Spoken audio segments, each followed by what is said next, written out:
Fala pessoal, eu sou o professor Basílio e eu quero apresentar para vocês uma aula sobre a crise do mundo medieval, neste período que nós podemos definir como a Baixa Idade Média. Um período que vai do século XI até o século XV. O momento em que aquele mundo feudal começa lentamente a se transformar e vamos ver algumas coisas que são presentes até nos nossos dias. É muito importante a gente relembrar que aquele mundo da Alta Idade Média, do feudalismo, era marcado pela fragmentação, pelo isolamento e pelas invasões de povos não cristãos. Mas, por volta do século XI, as invasões cessam. Se existe menos guerra, a população começa a crescer. E a população vai crescendo, e a população começa a produzir mais comida, e vai crescendo mais, e vai crescendo mais. A Europa Ocidental está crescendo e crescendo e crescendo. O número de servos cresce. E isso vai nos trazer um problema. Que problema é esse? Nós temos mais camponeses do que terra para cultivar.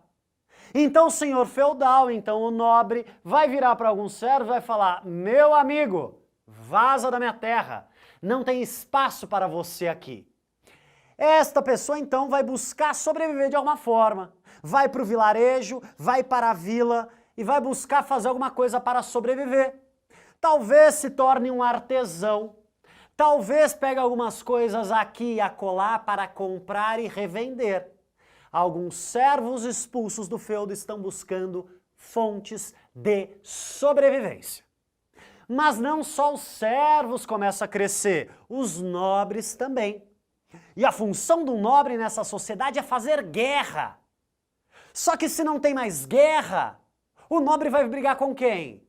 Vai brigar entre si. Os próprios cristãos começam a brigar entre si, fazer guerra por causa de tudo. Então o Papa, a autoridade máxima nesse mundo cristão, vai virar e falar o seguinte: todo reino que contra si mesmo luta se enfraquece. Por que nós não pegamos as nossas forças e nós não atacamos o inimigo? Perceba, muitas vezes a religião vai tratar aquele que é diferente, não como um diferente, mas como um inimigo. Perceba, isso vai trazer problema. Mas esse é o discurso do Papa, e o Papa então vai organizar as cruzadas, um processo de expansão da cristandade. A cristandade vai se juntar, se armar, preparar para a guerra e ir em direção a Jerusalém, a chamada Terra Santa, combater os muçulmanos, combater então aquela outra religião. As cruzadas são um movimento de expansão religiosa, mas também política, mas também territorial. E as cruzadas vão ser tratadas como uma guerra santa. Da mesma forma que os islâmicos tinham a sua jihad, os cristãos terão a sua guerra santa. Percebam, são perspectivas diferentes, mas que se encaminham para o mesmo problema: a incapacidade de lidar e respeitar o que é diferente. Para os cristãos, as cruzadas terão consequências muito importantes. Não conseguem reconquistar Jerusalém, perdem Jerusalém. Mas, chegando lá naquela região, eles têm contato com produtos muito valiosos, as chamadas especiarias, produtos caros, produtos de alto valor agregado. E os cruzados, aqueles soldados, voltam para a Europa com aqueles produtos caros e valiosos. Sabe o que começa a acontecer depois das cruzadas? Um processo de renascimento do comércio. O comércio das especiarias vai reativar as redes comerciais europeias. Então lembra daquele servo que foi expulso do feudo? Ele antes comercializava trigo, leite, roupa. Mas agora ele vai começar a comercializar produtos mais valiosos. Pimenta, porcelana, seda, produtos que a Europa Ocidental já não tinha contato há séculos. Sabe o que está nascendo? Nas cidades medievais, uma nova forma de viver.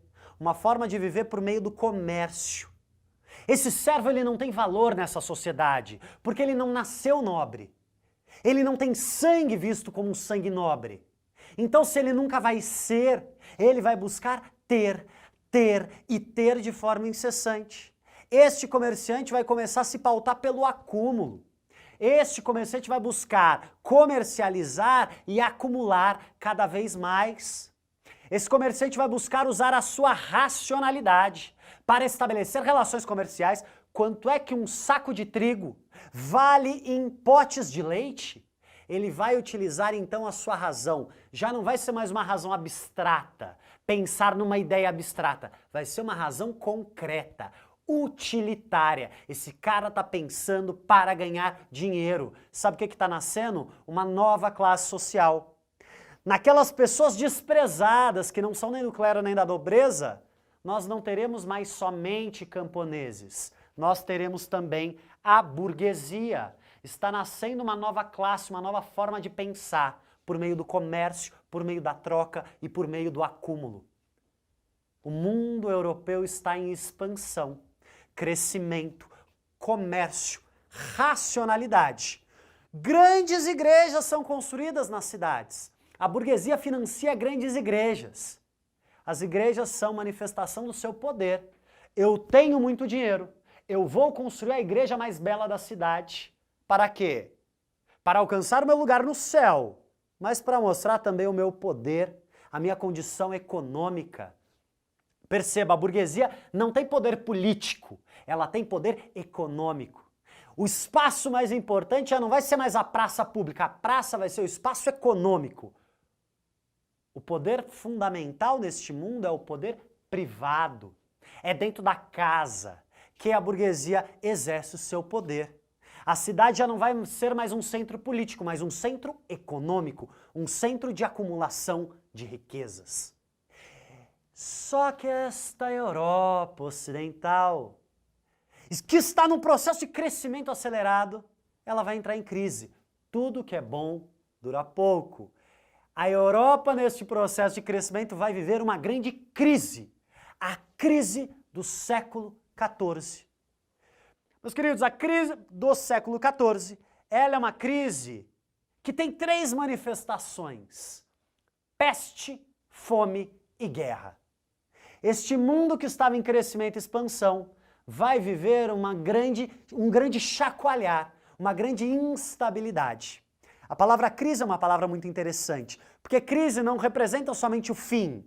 Crise muitas vezes representa um recomeço, representa uma nova possibilidade. O que acontece na Europa neste século XIV? Peste negra, peste bubônica, uma doença, uma epidemia que se alastra para as pessoas por meio da pulga dos ratos. Essa doença faz com que 1/3 da população europeia morra.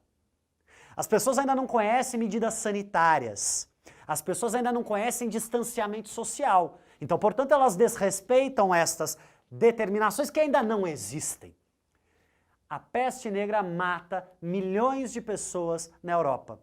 Mata muitos nobres, mata muitos burgueses e mata milhões de camponeses. E com isso, sabe o que vai acontecer? Fome. A fome vai se alastrar pela Europa. O clero estava falando o seguinte: sabe por quê?